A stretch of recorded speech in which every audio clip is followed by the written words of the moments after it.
Assalamualaikum warahmatullahi wabarakatuh. Perkenalkan, kami dari kelompok 5 yang akan membahas Demokrasi yang cerdas, bukan baper. Yeay. Oke, jadi pertama-tama kita bakal perkenalan terlebih dahulu, mulai dari Saya Fahri sebagai asisten editor. saya Keifa sebagai host. Saya Ingrid sebagai penyusun naskah dan laporan. Saya Rafa sebagai narasumber. Saya Michelle Alexandra sebagai narasumber juga. Dan saya Salman Avalisi sebagai editor. Oke, langsung aja kita mulai podcastnya ya, jangan lama-lama. Let's go. Halo semuanya, selamat datang di podcast hari ini. Bersama saya Keifa dengan kedua tamu yang tentunya spesial banget, karena hari ini kita akan membahas demokrasi yang cerdas, bukan baper. Tapi sebelumnya kayaknya kita mau minta tolong Salman dulu buat mindahin kameranya nih. Salman boleh nggak tolong mindahin kameranya ke tengah biar perkenalannya lebih enak nih, kelihatan semua. Oke. Kasih ya Salman.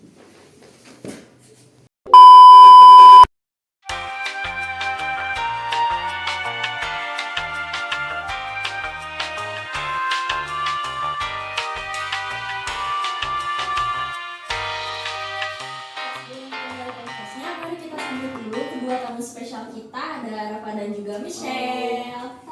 Silakan memperkenalkan diri Rafa dan Michelle. Hai semua, aku Michelle. Jadi hari ini aku udah gak sabar banget nih buat bahas topiknya. Halo, aku Rafa.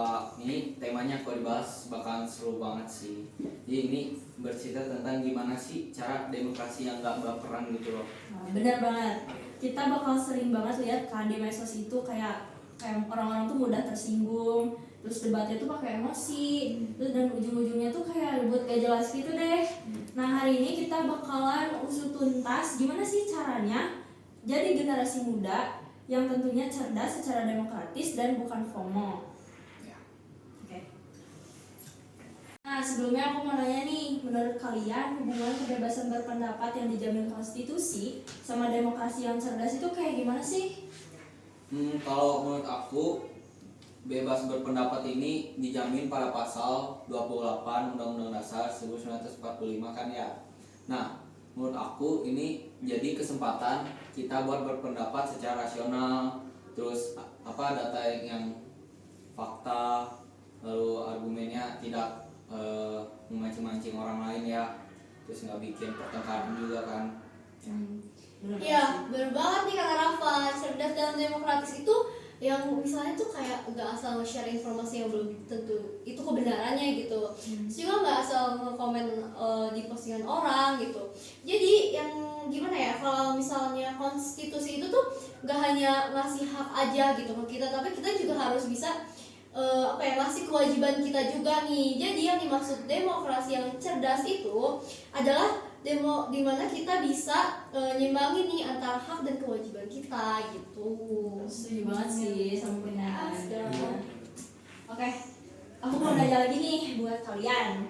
Nah, aku mau nanya sudut pandang kalian tuh terhadap generasi muda yang saat ini. Tadi kan udah kita bahas ya, generasi muda tuh kayak banyak yang ikut-ikutan gitu, FOMO lah kalau bahasa kita, FOMO. Terus kayak gampang tersinggung, terus di media sosial tuh malah kayak hujat-hujatan gitu.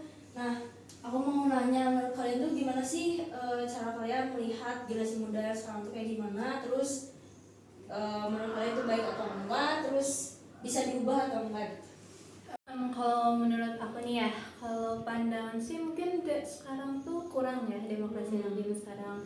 Karena bisa kita ambil dari kasus yang DPR kemarin kan demokrasi itu benar-benar ada yang mau demo, ada juga yang cuma FOMO doang, gara-gara kayak pengen ngeluarin ekspresi. Iya, emosi mereka. Ada juga sambil minum-minum gitu kan. Makanya di jalan tuh kayak banyak kayak botol-botol. Aku juga pernah lihat.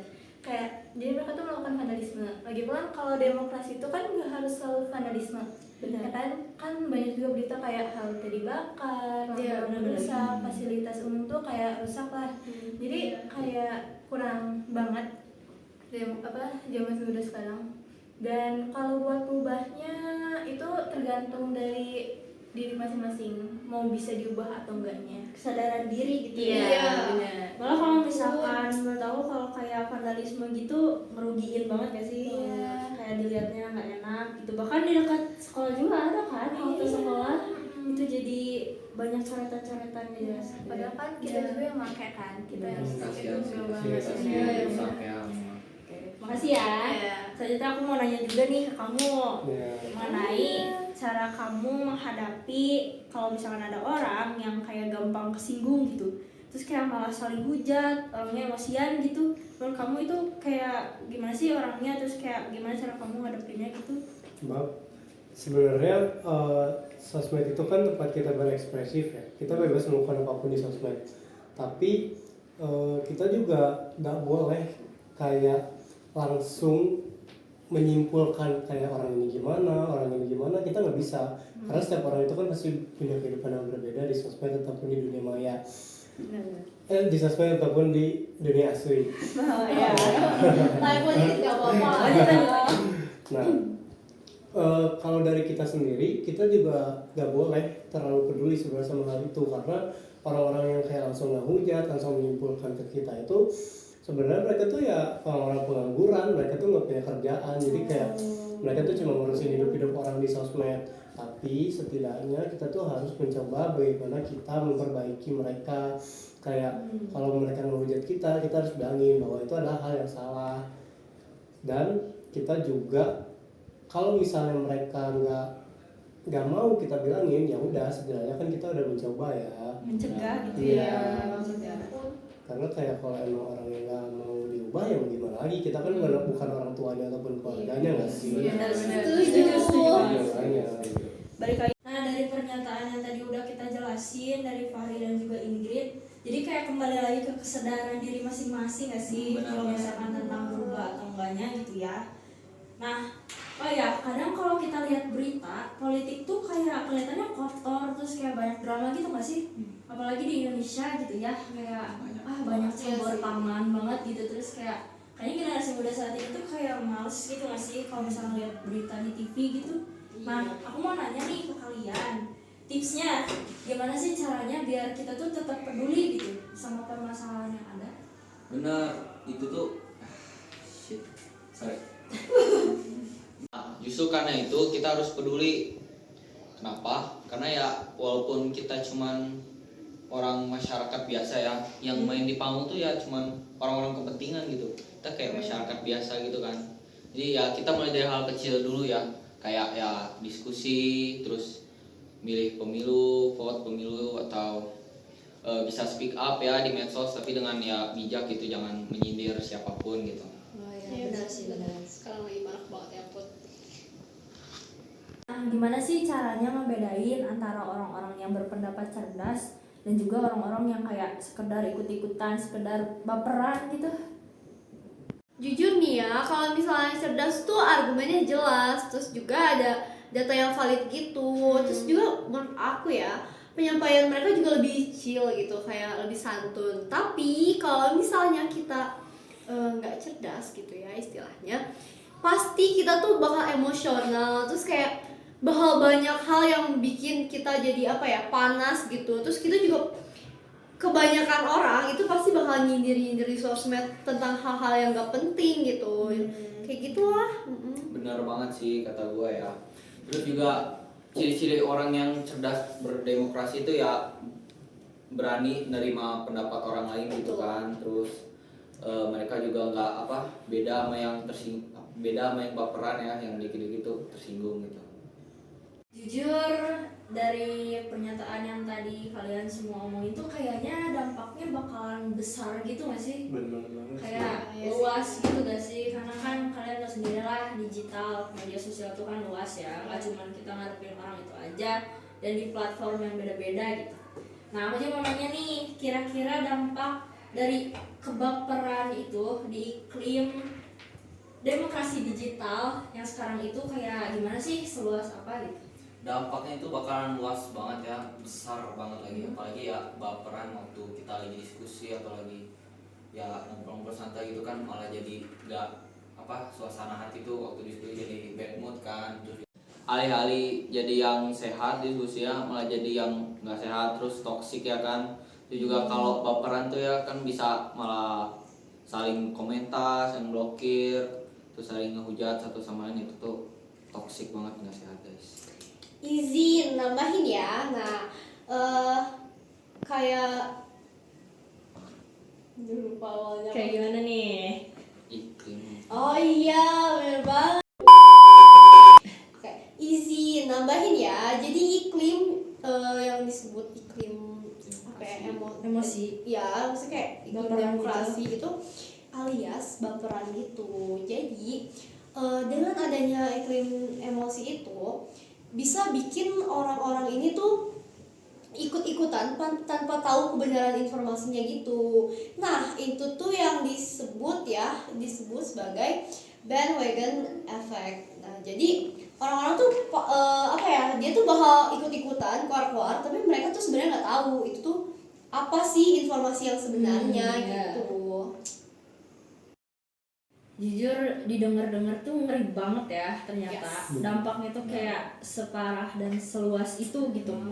Harusnya ruang digital itu kan dijadiin tempat buat kita belajar, tempat buat kita berekspresif, bahkan tempat buat kita mencari keuntungan pun bisa gitu ya di berbagai macam platform. Nah ini malah dijadiin tempat dimana saling berkonflik, saling hujat tiap hari ya. Iya, Tiap hari ya. makanya ampun. kayak banyak hal positif yang bisa dilakukan. Iya, kayak orang tuh malah yang jelek-jelek ya, gitu ya kayak. Oke, tapi aku mau nanya juga nih, kira-kira gimana sih caranya agar kita tuh bisa melawan semua hal itu, agar kita tuh bisa beralih menjadi hal yang positif. Aku punya satu tips nih biar kita bisa ngelawan semua yang membantah semua yang di medsos itu, yaitu dengan literasi digital. Literasi digital. Ya, dengan literasi digital yang baik, kita bisa memilih dan memilah informasi. Terus juga kita nggak bakal gampang percaya sama yang berita-berita hoax. Terus juga kita bisa speak up di medsos dengan fakta yang kuat ya, bukan perasaan semata gitu. Yang baru lagi aja tuh. Ya dong. Ya, iya sih bener. Dan kayak sebenarnya ya sekeras dan sebenarnya apapun gitu ya pendapat kita di medsos, kita tetap harus nyampeinnya dengan sopan dan baik juga gitu. Jadi apa ya, kayak etika dalam bermedsos tuh ada banget gitu. Sorry bermedsos ya, etikanya tuh harus dipakai banget gitu. Terus juga anggaplah apa ya, etika tuh kayak rambu-rambu yang nuntun kita gitu, supaya ketika kita menyampaikan pendapat kita juga nggak yang melenceng atau apa, dan orang juga bisa lebih menerima pendapat kita dengan baik gitu, dengan lebih ngerti lah gitu. Jadi literasi digital itu kalau misalnya dipaduin sama etika yang baik, itu tuh bakal bisa bikin demokrasi kita jadi lebih maju. Benar banget. Ya. Setuju. Perpaduan yang menarik ya. Iya. Menarik dong. Ya.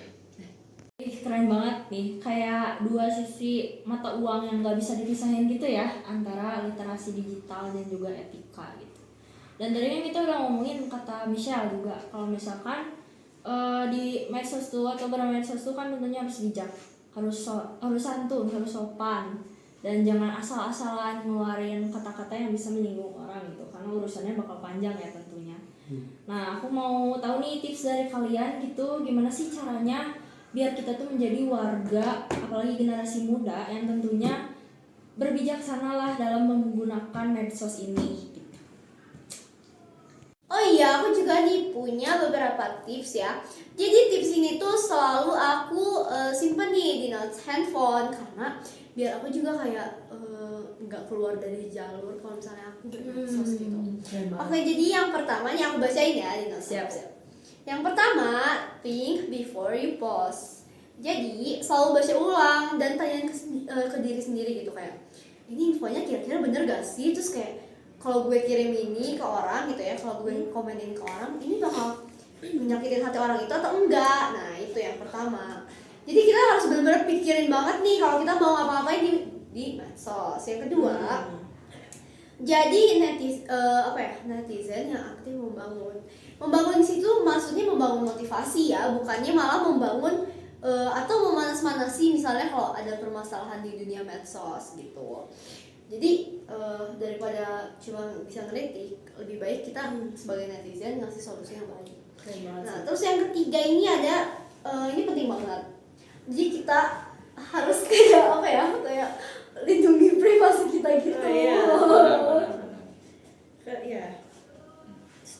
Nah, jadi lindungi privasi di sini maksudnya kita nggak boleh begitu oversharing ya kalau di medsos gitu.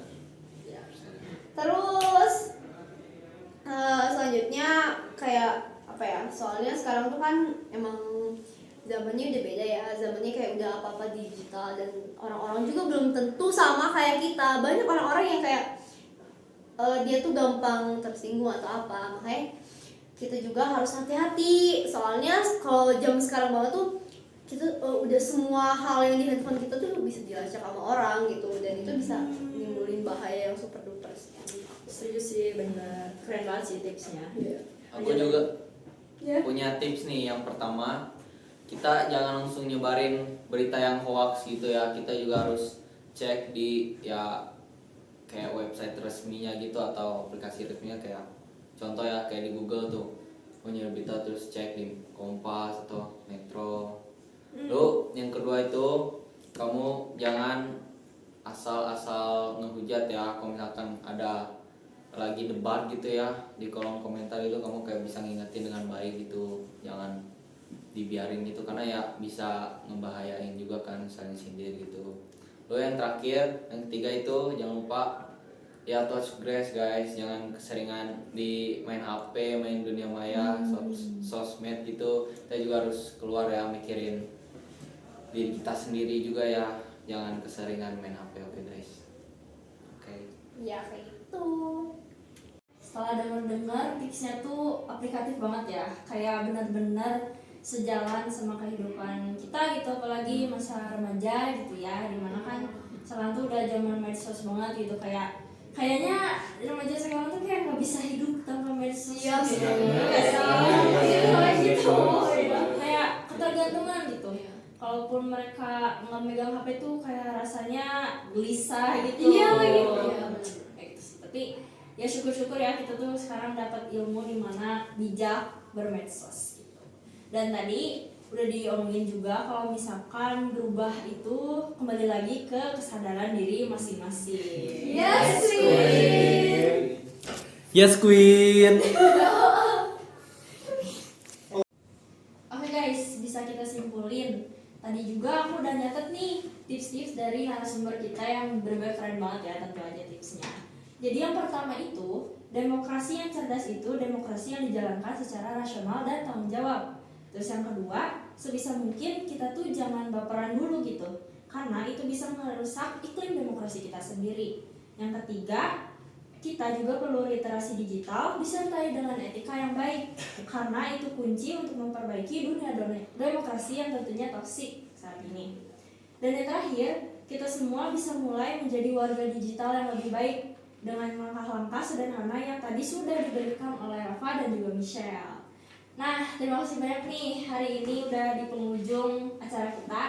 Buat Rafa dan juga Michelle, untuk diskusi hari ini benar-benar membuka pikiran kita semua. Ya, sama-sama. Semoga kita semua juga bisa jadi orang yang cerdas dalam bermedsos. Benar banget. Yuk kita buktiin kalau generasi muda bisa berdemokrasi dengan kepala dingin. Yes. Dan untuk semua pendengar, terima kasih banyak sudah menyimak. Terus semoga diskusi kita hari ini menjadi pembelajaran yang tentu saja bermanfaat bagi kita semua. Jangan bosan-bosan ya.